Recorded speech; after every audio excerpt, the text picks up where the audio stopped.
This is the Wednesday evening KRQE.com webcast. Mark Ronchetti starts with the weather. Well, we're looking at an interesting forecast, if nothing else, over the next 48 hours. Cool temperatures overnight tonight, but largely quiet conditions. Into tomorrow, southwest winds start to crank up. The biggest impact here, not necessarily the wind itself, but the warm temperatures, especially across eastern New Mexico and here in the metro. We could hit 70 for the first time since November. And then a big-time storm comes rolling in late Friday into Saturday. Showers going to break out, especially over western sections. But even here in the metro, showers possible Friday night and into Saturday, and we are looking at some significant mountain snow.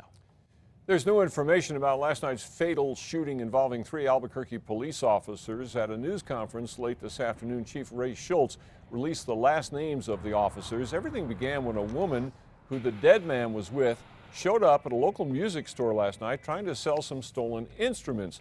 The manager of the store detained the woman, but the 2 men took off. One got away in a pickup. The other man took off on foot. Police say he was armed and he put people in danger for hours yesterday evening in the area around Louisiana Manal. As police searched for him for over an hour and a half, they finally spotted him hiding in a bush. And when they approached him, police say he ran again, trying to make it into a lockdown business by kicking in the door. When he couldn't get in, police say he faced officers with a loaded gun, and that's when the officers shot him. Chief Schultz identified the policemen as Officer Sedler, Officer Aragon, and Officer Perdue. The chief said he was not releasing full names because they needed to be protected. The man who was killed believed to have strong ties to a white supremacist prison gang. We're still waiting on the name of the suspect who was shot and killed. The other man in the pickup, the one who got away, is still on the loose. The woman who was arrested is in jail. There was a parole hearing today for a man who murdered an Albuquerque police officer. Joel Lee Compton shot Officer Gerald Klein at the old Tiwa Motor Lodge on East Central Avenue in 1983.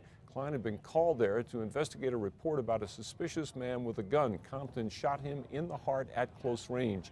He was convicted of murder and he was sentenced to death. But former Governor Tony Anaya later commuted that to life, which made Compton eligible for parole after serving 30 years. Today's hearing was closed. A decision on the parole could come as soon as Friday. Join us for all the latest news tonight at 10.